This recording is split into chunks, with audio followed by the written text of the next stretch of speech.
রাজপথে একজন নগণ্য সদস্য হিসেবে আমি আমার এই হেফাজতের ঝান্ডাকে উচ্চ করে রাখবো। কিন্তু কেউ যদি হেফাজতকে কলুষিত করতে চায় তাদেরকে বিন্দু পরিমাণ ছাড় দেওয়া হবে না, পরিষ্কার কথা।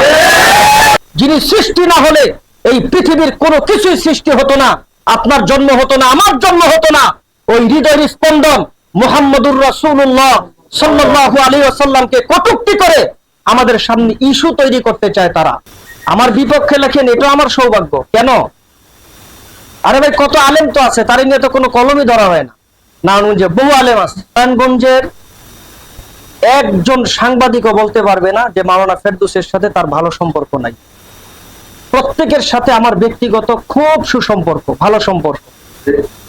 আপনারা পক্ষে লেখেন, বিপক্ষে লেখেন, এটা আমার বিন্দু পরিমাণ কোনো আপত্তি নাই, তবে সঠিকটা লিখেন। আমাকে নিয়ে যেই লেখালেখি হয় এটা তো আমার সৌভাগ্য। আমার বিপক্ষে লেখেন, এটাও আমার সৌভাগ্য। কেন? আরে ভাই, কত আলেম তো আছে, তার নিয়ে তো কোনো কলমই ধরা হয় না। নারায়ণগঞ্জে বহু আলেম আছে। আমি রাজপথে কাজ করেছি, এখনো কাজ করছি, আমার সমালোচনা হচ্ছে। এই যে আজকের যে বৈঠক, এটা আমার কাজের বৈঠক, কোনো সমালোচনার বৈঠক না। আগামীকালকে আমাদের বিশাল কর্মী বাহিনী নিয়ে ঢাকার রাজপথে মিছিল সহকারে ঢাকা মহানগর হেফাজতের সেই প্রোগ্রামে আমরা স্বতঃস্ফূর্তভাবে অংশগ্রহণ করব। আগামীকাল আমরা কাজ নিয়ে আসি, কাজ করেই তো কুল পাই না। কার বিরুদ্ধে বলবো? কারো বিরুদ্ধে কোনো অভিযোগ নাই আমাদের। আমার যে সমস্ত দায়িত্বশীল লোকজন আজকে উপস্থিত আছেন, আমরা মাগরিবের পরেও বসবো।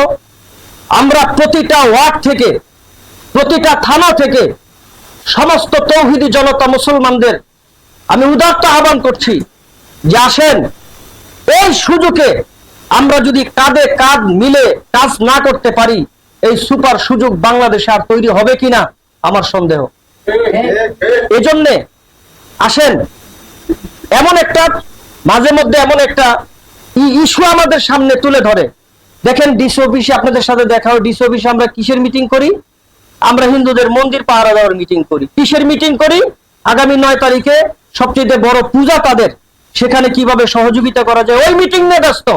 আর আমাদেরকে ভারত কি এজেন্ডা দিচ্ছে? আমার নবীর নামে একটা মিথ্যা অপবাদ।